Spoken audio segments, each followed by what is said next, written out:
네이버에서 AP투자연구소를 검색하시고 홈페이지로 들어오세요. 김영재 소장이 매일매일 실시간으로 추천 종목과 시황 분석을 진행하며 장 마감 후 결산 내역도 투명하게 공개하고 있습니다. 주식이 어렵고 종목 찾기가 힘든 분들을 위해 무료로 진행하고 있습니다.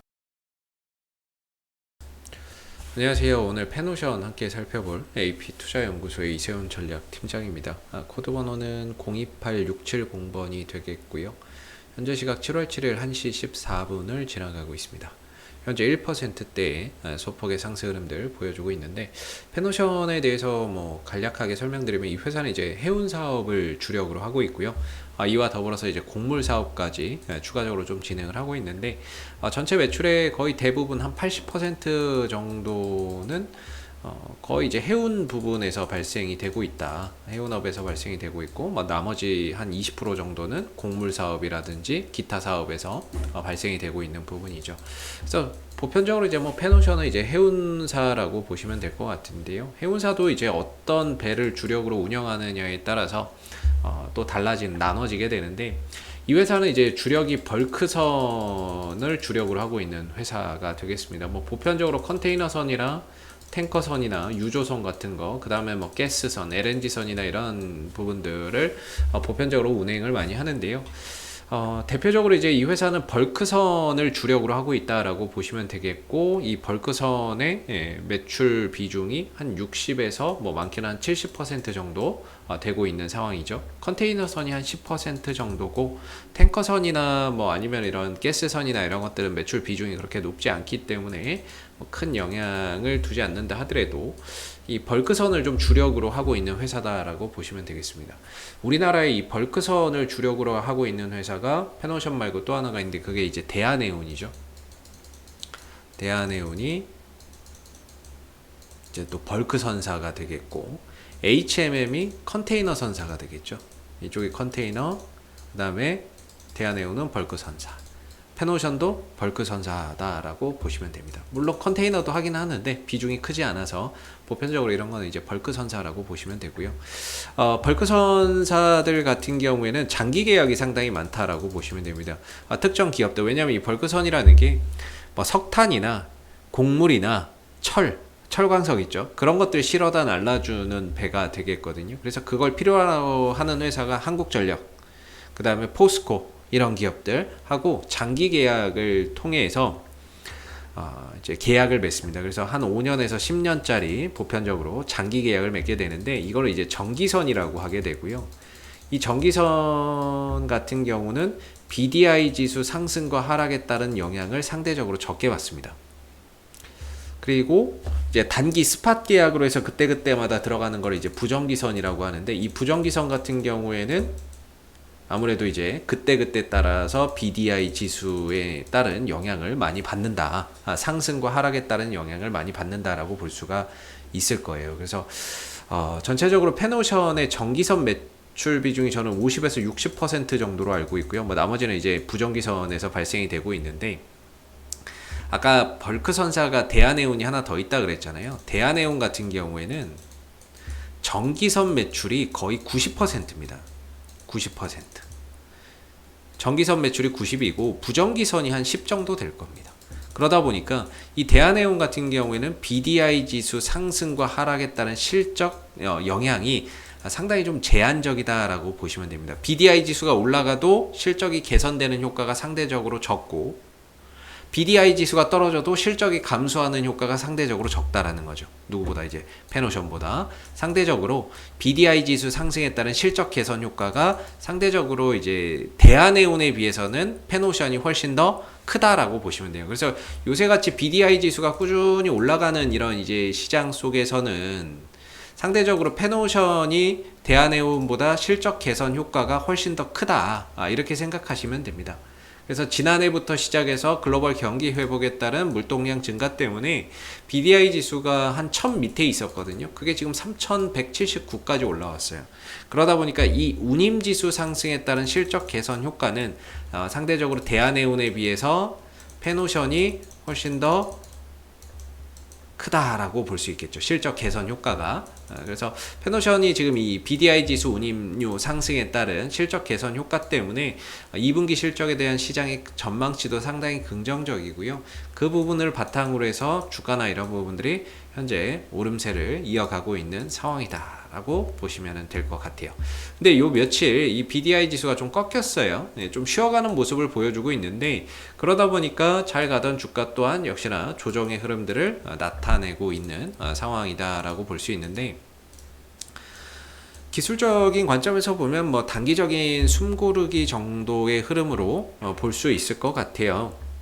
이전에 한 7,500원대, 7,450원대 이 구간을 돌파를 하게 되면서 한 10년 만에 어떻게 보면 최고치의 흐름으로 지금 흘러가고 있는 모습인데, 전 고점 돌파해 놓고 나서 잠시 좀 쉬어가는 숨고르기의 모습인 것 같고요. 여기서 이제 어제 보니까 11선이 좀 깨졌어요. 11선이 좀 깨졌는데, 어제 이제 11선 이탈 이후에 오늘 재회복을 모색하고 있거든요. 근데 단기적으로 지금 주가나 이런 부분들이 단기 좀 하방이라서 5일선 아래에 주가가 위치해 있죠. 단기 하방이라서 일단은 뭐 기술적 반등 정도로 보여지고요. 여기서 다시 이평선 위로 올라서느냐가 앞으로의 방향성에 상당히 좀 중요한 포인트가 될 것 같아요. 만약에 여기서 이제 회복하지 못하고 좀 더 내려온다라고 한다면 오히려 좀 더 이 7,500원 근처에서는 기술적 반등이나 이런 상승을 기대하면서 신규로 접근할 수 있는 기회의 요인이 더 늘어난다라고 저는 생각이 들고요. 전체적인 흐름에서는 N자형 파동이 예상이 되거든요. 이 N자형 파동이 예상이 되는데, 전고점 돌파 이후에 눌렀다가 다시 돌려나가는 이 포인트가 어디가 될 거냐예요. 그래서 조정의 결국에 깊이가 얼마만큼 주느냐의 문제인 것 같고, 결국에 뭐 11선에서 주고 다시 돌려가던 아니면 7,500원까지 주고 돌려가던 결국에 조정의 깊이의 문제인 거지, 쉬었다가 다시 한 번 더 상승 흐름들이나 이런 것들을 가져갈 수 있는 여지가 상대적으로 크다라고 볼 수 있을 것 같아요. 첫 번째로 이제 수급적인 부분에서 보면 외국인들의 수급이 꾸준히 매수가 들어오고 있어요. 그래서 오늘도 장 초반에는 매도였거든요. 외국인들이 지금은 이제 매수로 전환이 됐는데, 어제도 장 초반에는 매도를 하다가 장 막판에 좀 매수로 전환된 케이스예요. 그래서 최근 한 달 동안의 흐름들을 보면 외국인들의 매수 강도가 꾸준히 증가세를 이어나가는 가운데 현재는 뭐 더 늘어나지도 더 줄어들지도 않고 어느 정도 한 700만 주를 전후로 해서 좀 이제 유지가 되고 있는 상황이에요.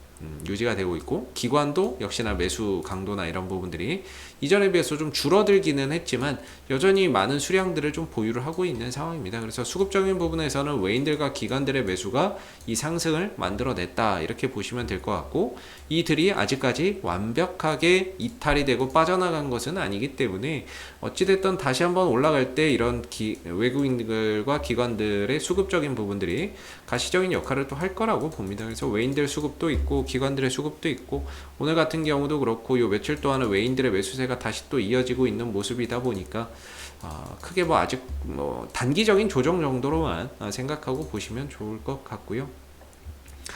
그래서 개인적으로는 오늘 뭐 기술적 반등 정도로 보는데, 이 상승이 11선과 5일선 위로 좀 넘어갔으면 좋겠어요. 그렇게 되면은 이 상승 흐름들이 일시적으로 하회 이후에 빠른 속도로 회복하면서 다시 이 상승세가 좀 더 연장될 수 있거든요. 근데 이게 또 쉽지 않겠다라고 생각이 드는 이유 중에 하나가, 요새 이제 또 BDI 지수가 약간 좀 탄력이 떨어지고 있어요. 지난주부터 이 BDI 지수가 계속 좀 조금씩 밀려요. 지난 이제 6월 29일 화요일부터죠. 화요일부터 시작해서 계속 조금씩 밀려 내려가고 있어요. 이 BDI 지수가 좀 떨어지는 이 흐름에서는 사실 어떻게 보면은 좀 반등의 포인트를 잡기가 힘들거든요. 이게 좀 떨어진다? 그럼 주가가 올라가기 사실 좀 힘들 거라고 보거든요.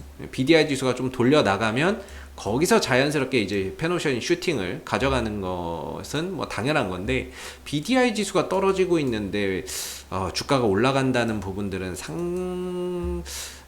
생각하기가 조금 어려울 것 같아요. 그래서 오늘 반등이나 이런 상승들은 일단 외인들 기관들 매수에 힘입은 기술적 반등 정도를 일단 해석해서 봐야 될 것 같고요. 최근에 이제 좀 꺾여서 내려가고 있는 이 BDI 지수가 다시 또 올라서야 제대로 된 이런 상승세를 또 이어갈 수 있지 않을까 싶고, 만약에 이 조정폭이나 BDI 지수의 하락폭이 좀 더 확대된다면 단기적인 방향성은 여전히 하방이기 때문에 좀 더 조정을 확대해 갈 가능성이 있습니다. 그래서 만약에 조정을 좀 더 확대해 준다면 7,500원짜리나 이런 자리에서는 오히려 또 신규 매수나 이런 부분들을 생각했던 분들의 입장에서는 하나의 또 새로운 기회가 될 수 있는 그런 이제 하락이 될 수가 있겠죠. 그래서 조정을 짧게 주느냐 좀 더 깊게 주느냐의 차이라고 보여집니다. 그래서 당분간은 좀 쉬어가는 가운데 여기서 이제 단기적으로 방향성을 틀어서 갈지 아니면 좀 더 밀어주고 갈지를 계속해서 좀 지켜봐야 될 것 같고요. 뭐 들고 계신 분들의 입장에서는 다시 또 5일선 11선 위로 올라서서 회복되는지 그런 것들 한번 좀 체크해 보시고, BDI 지수나 이런 부분들의 동향도 계속해서 좀 체크를 하면서 방향성이나 이런 부분들을 추종해서 좀 가시면 좋을 것 같고요. 들고 계신 분들은 오늘 뭐 종가 좀 보고 가야 되겠죠. 외인들 기관들 또 사주고, 그리고 BDI 지수나 이런 부분들이 오늘 어제 하락을 했는데도 불구하고 오늘 좀 상승을 가져가고 있기 때문에 어제 BDI 지수 하락에 따른 영향은 좀 제한적인 것 같습니다. 오늘 주가에 좀 제한적인 것 같고, 이렇게 되면은 오늘 좀 잘 버텨주는 가운데 내일을 하루 더 또 볼 수 있겠죠. 내일 다시 또 올라서는지 좀 보시면서 상승세 이어가는지 보시고, 만약에 내일도 또 BDI 지수가 이렇게 뚝 떨어진다 그러면 아마 오늘 반등 이후에 내일은 또 차익 실현이 또 나오는 그런 그림들이 나올 거예요. 또 쉬어가는 모습들이 나올 것 같기도 하고요. 그래서 좀 더 내려온다 그러면 오히려 이 7,500원대 근처에서는 큰 호흡에서 N자형 파동이 예상이 되는 부분이기 때문에 이 구간에서는 좀 신규 접근이나 분할 매수 접근 전략을 한번 세워보는 것도 괜찮을 것 같다라는 생각이 듭니다. 그래서 떨어지면 오히려 기회다 이렇게 좀 생각하고 바라보시면 좋을 것 같은데, 과연 우리가 제가 생각하는 뭐 7,500원까지 올 수 있을지는 모르겠습니다만은 지금 좀 접근이나 이런 것들을 하기에는 다소 좀 부담이 좀 될 수 있죠. 그래서 차라리 BDI 지수나 이런 것들을 보시면서 그날 이제 BDI 지수가 많이 올라갔다 그러면 단기적인 접근이나 이런 것들을 시도해 보시는 게 맞는 것 같고, 현재로서는 조금 방향성이 쉬어가고는 있는데 여기서 돌려갈지 아니면 좀 더 내려올지에 대한 부분들이 명확하지 않아서 조금 더 이제 신규 매수나 이런 부분들은 좀 더 이제 방향성을 확인하고 그렇게 또 접근 전략이나 이런 것들을 세워보시는 게 맞을 것 같아요. 그래서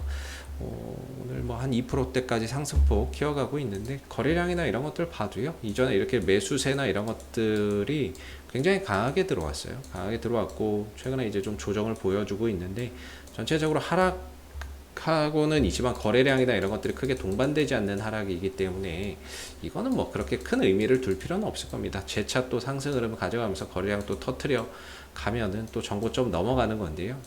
이 종목은 이제 거래량 기조나 이런 부분들로 봐도 아직까지는 다시 또 올라갈 수 있는 힘이나 이런 것들은 충분히 좀 남아 있다라고 볼 수 있을 것 같아요. 우리가 거래량 흐름에서 좀 경계해야 되는 건, 저는 이제 대량의 음봉 거래량만 좀 주의하자. 이 앞선 이런 양봉의 거래량보다 크게 터지는 음봉 거래량만 좀 주의하면 뭐 크게 문제될 건 없을 것 같다라는 생각이 드는데, 오늘도 뭐 음봉의 거래량 이런 것들 뭐 크게 없죠. 그렇기 때문에 뭐 거래량 기조나 이런 것들 봐도 전혀 뭐 큰 문제는 없을 듯 합니다. 그래서 11선 지지받고 다시 또 돌려나가는, 어제 살짝 깼다 오늘 다시 회복하면서 돌려나가는 것도 또 가능할 것 같은데, 종가까지 보유자분들은 한번 지켜보시고 방향성 다시 전환하는지 지켜보시고 내일 BDI 지수 동향까지도 같이 좀 체크해 보시면 좋을 것 같습니다. 혹시 이 밖에 또 궁금하신 종목은 네이버에서 AP투자연구소 검색하시고 홈페이지에 오시면 이슈 종목 분석이라는 데가 있는데요. 여기서 여러분들 궁금하신 종목이나 관심 있는 종목, 궁금증 해결해 가시면 되고요.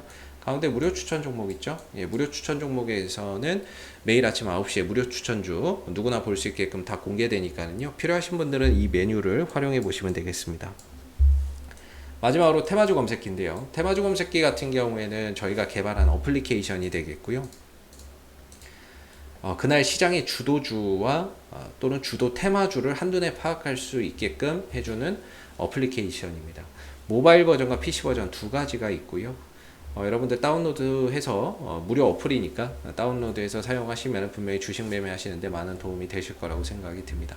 자, 앞으로도 패노션은 이슈가 생길 때마다 계속해서 리뷰 영상 남겨드리고 있으니까요. 구독과 좋아요 한번 눌러주시고 오늘 영상 여기서 마무리하겠습니다. 감사합니다.